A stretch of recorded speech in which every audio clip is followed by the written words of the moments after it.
Monk and Snake Story. This story of Buddha's life is very important for those who believe in living a peaceful life. But some people try to take undue advantage of their calm nature. To understand this story, watch till the end. Once upon a time Gautam Buddha was sitting with his disciples.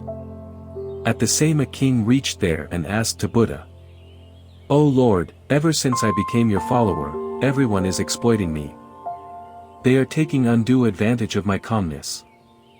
Before I became your follower everyone was afraid of me because I was very cruel. I would not think twice to punish anyone to death sentence. But after becoming your follower, I do not feel like punishing anyone, nor do I get angry. I have become peaceful and I look at everyone with compassion.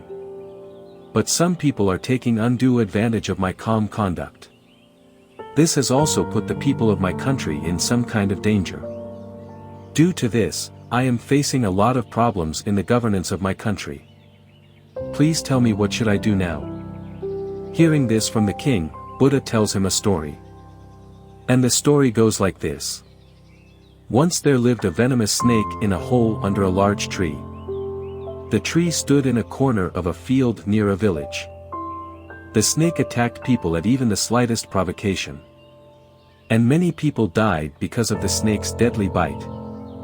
People were afraid to go near the tree due to fear of snake. One day a monk was passing through the village and saw this beautiful tree. He decided to meditate under its shade before he moved on.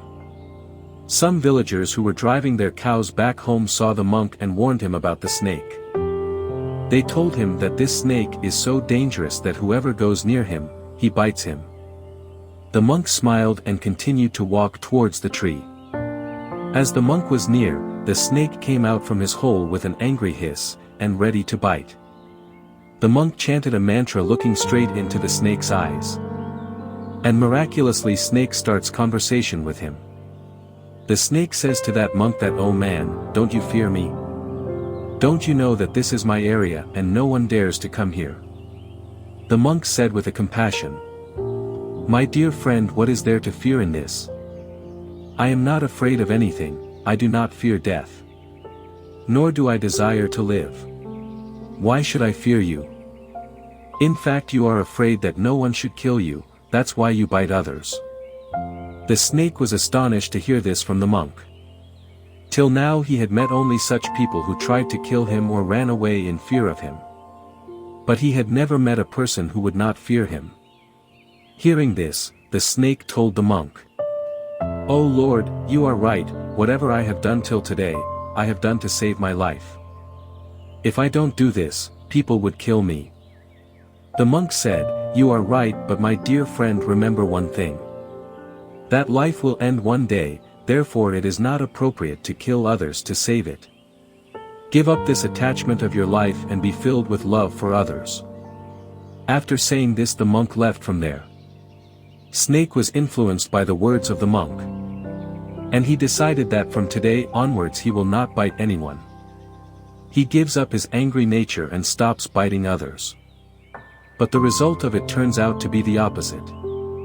When people saw that the snake has stopped biting others, now they started taking undue advantage of this. Those who used to fear him and run away from him, now started catching him. Now people would tease him, scratch him, and hurt him. Now snake was always wounded and hurt. He was very sad. He was having the hardest time of his life.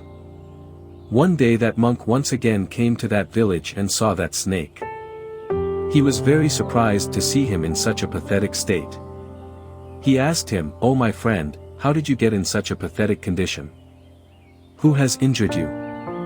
The snake replied, "Oh, blessed one, you told me to give up my angry nature and not to bite others. Ever since I left my violent nature and adopted peace. Since then people have started misbehaving with me. Now no one is afraid of me, people come, hurt me and leave me in miserable condition. Life has become very difficult for me." Hearing this from the snake, the monk said, "My dear friend, it seems that you have misinterpreted my sermon. I told you not to bite others unnecessarily. But I did not stop you from hissing for your self-defense. After telling this story to the king, Buddha asked him, "King, what have you understood from this story? Are you taking my sermon in the wrong way like that snake did? I told you to give up your cruel nature, but not to give up the duty of the king. You have to fulfill your duty to be a king by being tough from outside, so that you can discipline everyone in your kingdom. You have to maintain the process of justice in your state by being tough, so that people can live peacefully in your kingdom and they don't feel any kind of insecurity.